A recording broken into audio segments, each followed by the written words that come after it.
کاشتکار کے کام سے۔ اور اب ہم سیکھیں گے کہ یہ کیا کام ہے، ان کی نوعیت کیا ہے۔ آیت نمبر 3 میں تیموتھیوس کے دوسرے خط کے دوسرے باب کی پولس کہتا ہے مسیح یسوع کے اچھے سپاہی یعنی سولجر، فوجی کی طرح میرے ساتھ دکھ اٹھا۔ کوئی سپاہی جب لڑائی کو جاتا ہے اپنے آپ کو دنیا کے معاملوں میں نہیں پھنساتا تاکہ اپنے بھرتی کرنے والے کو خوش کرے۔ یہاں پر ایک سپاہی کے کام کو بیان کرنے کے لیے 3 باتیں پولس رسول بتاتا ہے۔ نمبر 1 ہے کہ سپاہی یعنی سولجر دکھ اٹھاتا ہے۔ اگر آپ غور کریں تو جب لوگ فوجی یا سپاہی کے کام کے لیے ریکروٹ کیے جاتے ہیں تو ان کی بڑی سخت ٹریننگ ہوتی ہے۔ پولیس ٹریننگ یا ملٹری ٹریننگ کافی سخت ہوتی ہے۔ یہ بہت تکلیف دہ تربیت ہوتی ہے۔ اس میں ٹریننگ حاصل کرنے والا اپنے خاندان سے بھی دور ہے، اور جو ہے اسے صبح جلد اٹھنا پڑتا ہے، اس کو ڈسپلن کو فالو کرنا ہے، اس نے سخت جسمانی ورزشیں کرنی ہیں، اور بعض اوقات تو اس ٹریننگ میں موت کا خطرہ بھی ہوتا ہے۔ جس طرح سے ایک سپاہی یا فوجی دکھ اٹھاتا ہے، خاص طور پر اگر اس کو جنگ کے لیے فرنٹ لائن پر اگلے محاذ پر بھیج دیا جائے، تو پولس رسول بیان کرتا ہے کہ ایک مسیحی کی زندگی بھی جنگ کی مانند ہے، مگر یہ جنگ جسمانی نہیں بلکہ روحانی ہے، اور یہ جنگ انسان کے خلاف نہیں ہے بلکہ شیطان، گناہ اور جسم کی خواہشوں کے خلاف ہے۔ یہ شیطان کی ناپاک قوتوں کے خلاف ہے، یہ دنیا کے لالچ اور اس کی رغبتوں اور اس کے فریب کے خلاف ہے۔ اور جیسے ایک فوجی سے توقع کی جاتی ہے کہ بطور سولجر وہ اپنے ملک کے لیے فتح حاصل کرے، اسی طرح سے خداوند چاہتا ہے کہ ہم اس کی بادشاہی کے لیے فتح پائیں، ہم روحانی جنگ میں فاتح جنگی ثابت ہوں۔ لیکن فاتح جنگی ہم تبھی بن سکتے ہیں اگر ہم پہلے تربیت یعنی شاگردیت کے عمل میں سے گزریں۔ آج کل پاکستان میں اگر ہم غور کریں تو نوجوان چاہتے ہیں کہ وہ باقاعدہ بائبل کالج کیے بغیر، کسی جو ہے منجے ہوئے پاسبان خادم سے مینٹرنگ حاصل کیے بغیر، کسی استاد کی شاگردیت میں آئے بغیر ہی وہ پاسٹر بن جائیں، ڈاکٹر بن جائیں، فاؤنڈر بن جائیں، ڈائریکٹر بن جائیں، چیئرمین بن جائیں، ٹیچر بن جائیں۔ لیکن یاد رکھیں کہ ایسا جو لوگ کرتے ہیں، جو خوبیاں خداوند نے ان میں رکھی ہوتی ہیں وہ پوری طرح سے نکھر نہیں پاتی، ان کے کردار کی جو ہے کانٹ چھانٹ نہیں ہو پاتی، اور یوں جو پوٹینشل، جو ممکنہ صلاحیتیں خدا نے ایسے نوجوانوں میں رکھی ہوتی ہیں وہ پوری طرح سے بروئے کار نہیں لائی جاتی۔ اسی طرح سے آج کل نوجوان بغیر ریاضت اور تربیت کے شاعر، موسیقار اور گلوکار کہلانا چاہتے ہیں۔ بہت سے نوجوان ہیں ترقی اور کامیابی کے لیے شارٹ کٹ کی تلاش میں رہتے ہیں، وہ تربیت کا دکھ نہیں اٹھانا چاہتے۔ لیکن اس بات کو یاد رکھیں، انگریزی میں کسی نے کہا there is no shortcut to any place worth going. There is no shortcut to any place worth going. کوئی بھی جگہ جو جانے کے قابل ہے، جو وہاں پر جانے کے لیے کوئی بھی شارٹ کٹ یعنی مختصر راستہ نہیں ہے، آپ نے لمبا سفر طے کرنا ہے۔ آپ دیکھیں مسیحی زندگی اور خدمت کی تاریخ میں جو بڑے بڑے نام ہو گزرے ہیں، مثلاً پولس رسول، Saint Augustine, Thomas Aquinas, Martin Luther, John Calvin, John Wesley, Sadhu Sundar Singh, علامہ برکت اللہ، علامہ عماد الدین لاحظ، برکت خان، اور اس کے علاوہ اپنا پادری کے ایل ناصر، پادری ہزکیل سروش، پادری لیاقت کیسر، پروفیسر اسلم ضیائی، اور ان کے علاوہ اور جو نام ہیں، یہ سب وہ لوگ ہیں جنہوں نے شارٹ کٹ اختیار نہیں کیا تھا بلکہ باقاعدہ تربیت پائی، تربیت کے عمل میں سے گزرے، دکھ اٹھائے اور پھر جو ہے خداوند کے جلال کے لیے استعمال ہوئے، اور ان کی زندگیوں اور خدمت کے وسیلے سے اس کی قدرت ظاہر ہوئی۔ اس لیے مسیحی زندگی میں اور خدمت میں سپاہی کی مانند دکھ اٹھانے کے لیے تیار ہوں، تربیت کا دکھ، روحانی جنگوں کی مصیبتوں کا دکھ۔ سو let us go through proper process، اور جو ہے ادروائز آپ کا جو پوٹینشیل ہے وہ اس طرح سے نکھر نہیں پائے گا، کیونکہ تربیت اور عملی خدمت کا دکھ ہمیں ایسے ہی مضبوط بناتا ہے جیسے سونا آگ میں سے تپ کر تمام ملاوٹوں سے پاک ہو کر خالص بن جاتا ہے، کندن بن جاتا ہے۔ مشکلات اور چیلنجز بھی ہمارے کردار کو نکھارتی ہیں، ہماری ذات اور شخصیت میں پائی جانے والی علائشوں اور خرابیوں کو دور کر دیتی ہیں۔ ایون کہ حتیٰ کہ یسوع مسیح کے بارے میں لکھا ہے وہ دکھوں میں سے گزر کر باپ کے جلال میں داخل ہوا، کیونکہ یاد رکھیں دکھ کے بعد تسلی ہے، تاریکی کے بعد اجالا ہے، مصیبت کے بعد اطمینان ہے، موت کے بعد زندگی ہے۔ پھر پولس رسول بیان کرتا ہے کہ کوئی سپاہی جب لڑائی کو جاتا ہے اپنے آپ کو دنیا کے معاملوں میں نہیں پھنساتا۔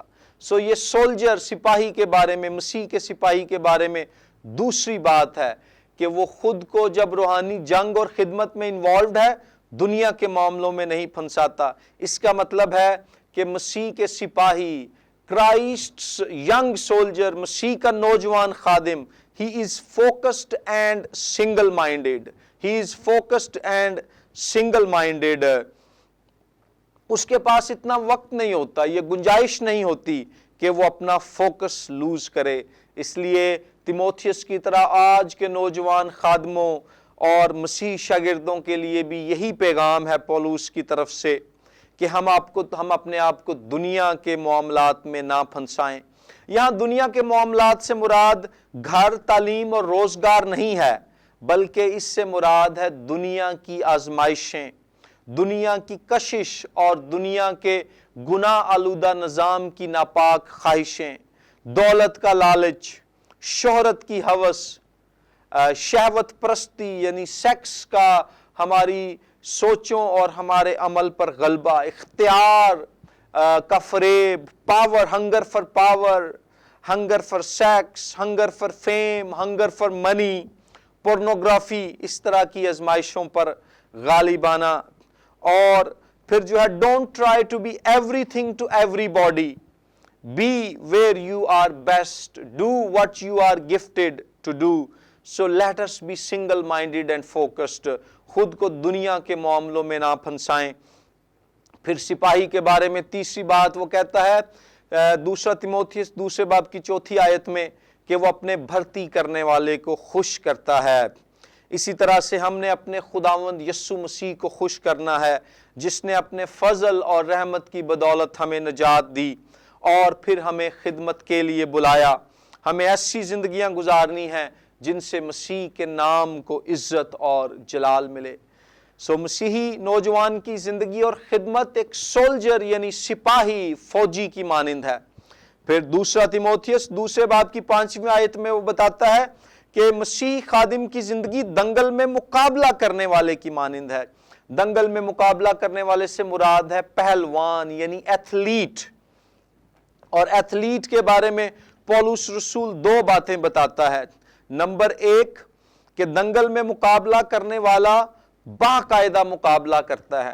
باقاعدہ مقابلہ کرنے سے یہاں مراد ہے گریک زبان میں اگر آپ اس کو پڑھیں یونانی میں کہ وہ اصولوں کے مطابق مقابلہ کرتا ہے، اور پھر دوسری بات ہے کہ جب تک وہ اصولوں کے مطابق مقابلہ نہیں کرتا اسے صحرا نہیں ملتا یعنی تاج نہیں ملتا۔ سو ہم نے ایک ایتھلیٹ کی طرح 2 کام کرنے ہیں، ہم نے اصولوں کے مطابق مقابلہ کرنا ہے نمبر 1، اور نمبر 2 جب ہم اصولوں کے مطابق مقابلہ کریں گے تو تب ہمیں صحرا یعنی تاج ملے گا۔ اصولوں کے مطابق مقابلہ کرنے سے کیا مراد ہے؟ خدا نے جو اقدار بائبل مقدس میں مسیح زندگی اور خدمت کے لیے ہمیں دی ہیں، ہم نے ان کے مطابق زندگی گزارنی اور خدمت کرنی ہے۔ ایتھلیٹ ایک کھلاڑی ہوتا ہے۔ آپ غور کریں، ہمارے ملک پاکستان میں کرکٹ بہت کھیلی جاتی ہے۔ اگر کوئی باؤلر نو بال کر کے بیٹسمین کو آؤٹ کرے تو امپائر اسے آؤٹ قرار نہیں دیتا۔ اگر جب تک وہ بال ٹھیک کی گئی ہے، نو بال نہیں ہے، تب ہی بیٹسمین کو آؤٹ قرار دیا جائے گا۔ اسی طرح مسیحی نوجوان خادموں اور پاسبانوں کے لیے بھی ضروری ہے کہ خدا کے مقرر کردہ معیار اور اصولوں کے مطابق کام اور خدمت کریں۔ ہم ببلیکلی فیتھفل ہوں، ہمارا ڈاکٹرین ساؤنڈ ہو اور ہمارے کردار میں رائچسنس ہو۔ کلام سے وفادار ہو، عقیدے میں درستی ہو اور کردار میں راستی اور پاکیزگی ہو، اور ہم اپنے بزرگ لیڈروں کی فرما برداری کریں۔ ہم پلے اکارڈنگ ٹو دا رولز، اس بات کو فالو کریں، اصولوں کے مطابق خدمت سر انجام دیں، چالاکی نہ دکھائیں، جھوٹ مت بولیں اور دوسروں کو دغا نہ دیں۔ اور پھر لکھا ہے جو اصولوں کے مطابق مقابلہ کرے گا، جو باقاعدہ مقابلہ کرے گا ایک ایتھلیٹ کی طرح، اسی کو صحرا ملے گا، کراؤن یعنی تاج ملے گا۔ اس کا ذکر پہلا کرنتھیوں 9:25 میں بھی ہے۔ کراؤن کے لیے یہاں لفظ ہے سٹیفنوس، یہ جو صحرا لکھا ہے اس کا لٹرل میننگ ہے تاج۔ اگر آپ کبھی مری کے علاقے میں جائیں نا پاکستان میں، تو وہاں پر آپ کو پھولوں کی بنی ہوئی وہ کئی دفعہ کیپس دیتے ہیں، انگلش میں اسے ریتھ کہتے ہیں، WREATH۔ قدیم زمانے میں یونان میں یا روم میں کھیلوں کے مقابلے میں جو شخص فتح پاتا تھا تو اس کو پھولوں کا ایک تاج بنا کر اس کے سر پہ رکھا جاتا تھا۔ اس تاج کو وہ لے کر اپنے گھر چلتا ہوا جاتا تھا، لوگ راستے میں میوزک بجاتے اور اس بات کا اعلان کرتے کہ اس نے فتح پائی ہے۔ پہلا کرنتھیوں 9:25 میں پولس بتاتا ہے کہ دوڑ میں مقابلہ کرنے والا یا دنگل میں مقابلہ کرنے والا جو ایتھلیٹ ہے، اس کو جو صحرا یعنی تاج ملتا ہے وہ ایک دن سوکھ جاتا ہے، مرجھا جاتا ہے۔ گریکو رومن ورلڈ میں، رومی یونانی دنیا میں، جب وہ شخص اس پھولوں کے تاج کو گھر لے کر جاتا، اسے گھر میں الماری کے اوپر رکھتا، شیلف پر رکھتا، کچھ دنوں بعد وہ پھول مرجھا جاتے۔ لیکن پولس رسول پہلا کرنتھیوں 9:25 میں بتاتا ہے کہ مسیح کی خاطر مقابلہ کرنے والے ایتھلیٹ کو جو صحرا یعنی تاج ملے گا وہ کبھی بھی نہیں مرجھائے گا، یعنی اسے ہمیشہ کی زندگی کا انعام ملے گا جو ابد تک قائم رہے گی، نہ وہ مرجھائے گی نہ وہ کملائے گی۔ ایماندار کے لیے فتح اور ہمیشہ کی زندگی کا تاج رکھا گیا ہے جو مسیح کے فضل کے باعث اس کی کامیابی اور عزت کی علامت ہے۔ نمبر 1، سپاہی کی زندگی کو ایماندار کی زندگی سے تشبیہ دی گئی ہے۔ نمبر 2، ایتھلیٹ، پہلوان، اور پھر نمبر 3 ہے یہاں ذکر ہمیں ملتا ہے کسان کا۔ دوسرا تیموتھیوس 2 باب کی 6 آیت میں لکھا ہے کہ جو کسان محنت کرتا ہے پیداوار کا پہلا حصہ اسی کو ملنا چاہیے۔ یہاں کسان یعنی فارمر، اس کی 2 خوبیاں بیان کی گئی ہیں۔ نمبر 1 ہے وہ محنت کرنے والا ہے، اور نمبر 2 ہے خداوند کی طرف سے اسے حصہ یعنی اجر ملے گا۔ ایک خادم کے لیے بھی لازمی ہے، ایماندار کے لیے یا نوجوان خادم کے لیے، کہ وہ ہارڈ ورکنگ ہو۔ بہت سی مثالیں ہیں۔ ہنری مارٹن جو تھا وہ 25 سال کی عمر میں 1807 میں برِ صغیر پاک و ہند میں آیا، اور پھر 5 سال تک اس نے برِ صغیر پاک و ہند اور ایران میں خدمت کی۔ پھر 1812 میں 31 سال کی عمر میں اس کی ڈیتھ ہو گئی۔ لیکن وہ ایک خداوند یسوع کا اتنا محنتی خادم تھا، ایک ایسا روحانی کسان تھا جس نے اس ملک میں نئے عہد نامے کا بیج بویا۔ اس نے نئے عہد نامے کا اردو ترجمہ کیا 2 مقامی لوگوں کی مدد سے،